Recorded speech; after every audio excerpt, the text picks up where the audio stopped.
where you at? Point them out. We talking about the difference between then and now. We got Big Back Nation. And then I don't know what they had, but they're saying it was healthier. It was saying that the food got worse once we got more bread. What a time to be alive. It was Kennedy's America, and we were fit and healthy. Obesity was just 13%. 60 years later, half the country's fat, sick, sad, and lonely. He said fat, sick, sad, and lonely. That's crazy. He threw the lonely in there too. But I believe it's like over 50% of Americans are obese, which is crazy. Economy modernized and workers sit inside all day in front of screens. Without sunlight and movement, we became depressed. So we ate our feelings. The more we ate, the more companies injected our food with addictive chemicals, which made us eat more. And our poor gut health impacted our mental health. As our bodies and minds deteriorated, doctors prescribed us pills. So the sicker we got, the richer the food and drug industries got. Insurance companies grew bigger, and so did our government debt. Our children look like sumo wrestlers. And he is not sparing no punches. He said, y'all fat kids look like sumo wrestlers. Do something about it. Army can't recruit because no one can pass the cardio and push-up test. Suicide rates and drug overdoses have hit all-time highs. Congratulations, America. We're the sickest developed country on earth. He said the Army can't recruit because nobody can pass the fitness test. People are happier, skinnier, and live longer in Panama, a country we're about to invade. So they'll soon be as fat and sick as we are. When we were skinny and healthy in the 60s, we didn't have Diet Coke, low-fat yogurt, and sugar-free snacks. They didn't even exercise in the 60s. Women weren't in the gym, and guys just played sports. Hippies threw Frisbees. Have you ever seen a fat hippie? The average woman in 1960 weighed 140 pounds. Today, she weighs 170. The average man in 1960 weighed 166. And now the average guy's about 200. American men and women have added an average of 30 pounds. And all we do all day is sit. No wonder everything aches. And some of it's our fault, but not all of it. That right there is super true.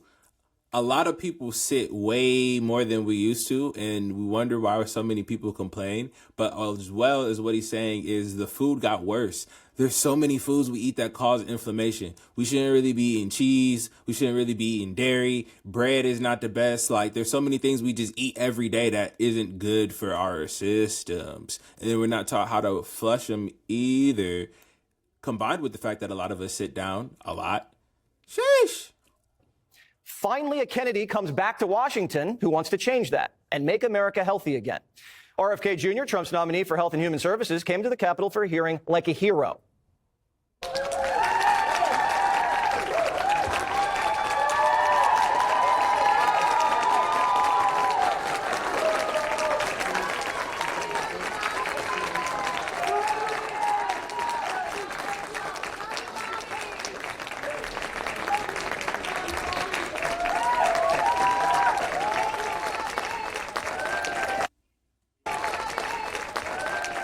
When he sat down, his opening statement was sweet and simple. President Trump has promised to restore America's global strength and to restore the American dream, but he understands we can't be a strong nation when our people are so sick. A healthy person has 1,000 dreams. A sick person has only one, of the Make America Healthy Again movement.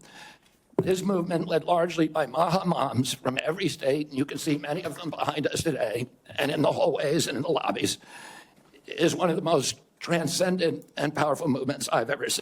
I'm not gonna lie. For him to be telling people they need to get healthy, he sure don't sound healthy himself. I'm sorry, guy. Drink some tea. I will do everything in my power to put the health of Americans back on track. He also promised he's not changing the menu at Mickey D's. I don't want to take food away from anybody. If you like a cheeseburger, a McDonald's cheeseburger, or Diet Coke, which my boss loves, and you should be able to get them. If you want to eat Hostess Twinkies, you should be able to do that. But you should know what the impacts are on your family and on your health. RFK is like a public service announcement. It's like what we did with cigarettes. No one banned smoking. They just educated you on what it does to you. And funny enough, the same companies that put addictive chemical additives into cigarettes also put it into food. Americans should have the healthiest food, the most transparent industries, and the safest pharmaceuticals. And no one should lie to us about the science, for our sake and for the sake of our children. This isn't a partisan issue, but today in Washington, it was. I guess my question to you is, if it really is fundamental to what you believe, how do you live with that? How do Trump, you address those issues as you're moving forward, you want me to knowing answer that the it's going to question, harm Senator? Americans? Yeah. You want me to answer the question? No, I'm asking you. Okay. President Trump has asked me to end the chronic disease epidemic and make America healthy again. All of those are moving deck chairs around in the Titanic. Our ship is sinking. Our 60% increase in Medicaid over the past 4 years is the biggest budget line now. 60% increase in the Medicaid budget in 4 years. I have to say, though, this is 4 years coming after COVID as well. So some of those are just people who had jobs and don't work in the same jobs or industries anymore and aren't making the same money. And it's growing faster than any other. And no other nation in the world has what we have here. The same politicians who oversaw the explosion of obesity and chronic diseases, who never held hearings on clean eating, corruption, or side effects, are yelling at the one guy whose mission in life is health, who's 71 and can do more pull-ups than Democrats on the committee combined. The whole system is upside down when Liz Warren is defending Big Pharma. I'm asking you to commit right now He is pretty jacked to be 70 years old. that you will not take a financial stake in every one of those lawsuits so that what you do as secretary will also benefit you financially down the line. I'll comply with all the ethical guidelines. That's not the question. You and I, you have said You're asking me, repeatedly, Senator, those you're efforts asking me not to sue are vaccine pharmaceutical companies.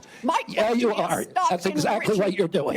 RFK Jr. spent his whole They yelling at each other. She said, I want you to promise that you're not going to take a financial stake.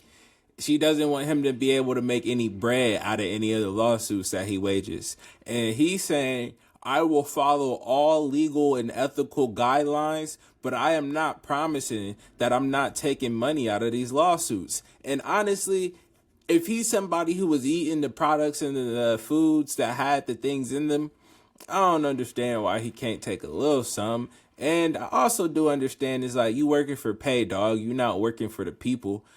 But if he's working for the people and he's getting a little extra pay, it might just be a little extra incentive. I see it from both ends, but I know that she's thinking like, yo, you probably about to walk away with a billy, dog. Like multiple lawsuits against multiple food and companies, like Hostess. I'm not saying Hostess is getting it, but like, you feel me? Think of that. Pop-Tarts, Kellogg's, like getting it. And getting sued, dog? We talking bread. You walking away with at least $250,000 from every suit. whole life suing industry on behalf of the little guy. And the Democrats, who just lost an election because they forgot about the little guy, are demanding Bobby Kennedy stop fighting for the little guy. Everybody in Washington has conflicts of interest, but Liz Warren, of all people, has taken over $1 million from healthcare and pharmaceutical interests. The ranking Democrat on the committee, Ron Wyden, he's taken over $1 million from him, too. At one point, Liz Warren declares she's the only one who can take money from Big Pharma. You're not going to take money from drug companies in any way, shape, or form. Who? Me? Yes, you. Oh. Yeah, I'm happy to commit to that. Okay, good. That's what I figured. I said it's an easy question to start with. And I think you're right on this. I don't think any of them want to give me money, by the way. Democrats are attacking a Democrat on behalf of drug companies. Bernie Sanders, Mr. Vermont, whose constituents love hiking, yoga, and organic cheese, made a fool of himself. They are selling what's called onesies. These are little things, clothing for babies. One of them is titled Unfaxed, Unafraid. Your organization is making money selling a child's product to parents for $26, which casts fundamental doubt on the usefulness of vaccines. Are you supportive of these onesies? I'm supportive of vaccines. Are you supportive of this clothing, which is militantly anti-vaccine? I am supportive of vaccines. I will. I want good science. If Democrats cared so much about everybody being vaccinated, they wouldn't have let 10 million unvaxxed third world migrants into the country. None of these Biden migrants had the COVID vax. You think they had the measles vax too? This is a messy news anchor, dog. This is professional social media. You think these Venezuelans who trekked through the Darien Gap into Texas all had their polio vaccine? Bernie kept trying to nail Bobby, but he kept getting outfoxed. Is healthcare a human right? In the way that free speech is a human right, Yeah. I would say it's different because with free speech doesn't cost anybody anything, but in healthcare, if you smoke cigarettes for 20 years and you get cancer, you are now taking from the pool. Well, and so are you guaranteed the same right, or is there also a duty? I'm sorry. I'd love to talk for an hour with you. We got a few minutes left here. When they finally let Kennedy speak, he said, "Are you going to tell me that we're all just going to sit here at this hearing and defend the status quo?" I would ask, any of the Democrats who are chuckling just now, do you think all that money, the $900 billion that we're sending to Medicaid every year, has made Americans healthy? Do we think it's working for anybody? Are the premiums low enough? Crisis. We didn't even realize it until the pandemic. That's when people started focusing on their lifestyle, cooking their own food, going for walks, lifting, reading, being lied to by Fauci. But they're telling us, no, stay. He is a messy anchor, dog. But I do agree that is a great question. $900 billion is getting spent every year. Has that really gone towards making people healthier? Like, are the premiums actually well placed and priced for people's insurance? Are people actually able to see doctors? Like, $900 billion. How's it being allocated? Stay inside, Netflix and chill, order seamless, and cannabis for dessert.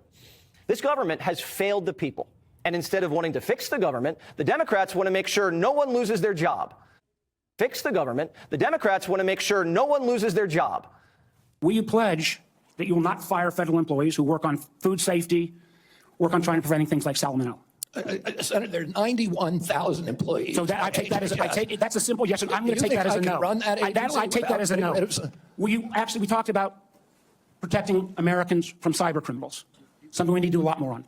Will you commit not to fire anyone in the health arena who currently works on protecting Americans from cyber attacks in their healthcare files? I will commit to not firing anybody who's doing their job. Politicians are more worried about safety. I love the fact that he doesn't answer questions and just yes and no. He's like, dog, you're not about to trap me or loop me. And I feel like a lot of their questions are kind of pointed, and it makes me very curious as to why these are the exact questions and points that they're worried about. Do you promise not to fire anybody who works specifically in the protection, the cybersecurity protection space of healthcare? Is how many people are there? We just said there's 91,000 employees. If there's 10,000, 100,000, like how many people are doing each job? I don't know. I just think it's interesting the way they're asking the questions. Saving the jobs of bureaucrats than saving the lives of American children. This issue is so much deeper than politics. This is not just a economic issue. It's not just a national security issue. It is a spiritual issue, and it is a moral issue. We cannot live up to our role as an exemplary nation, as a moral authority around the world, and we're writing off an entire generation of kids. Democrats who always use kids as human shields for their policies, can't do this, got to save the kids, can't do that, got to protect the kids. Suddenly they don't care about the kids. You remember growing up, your fourth grade class, maybe one kid had an inhaler, maybe 2 or 3 kids were a little chunky. Not anymore.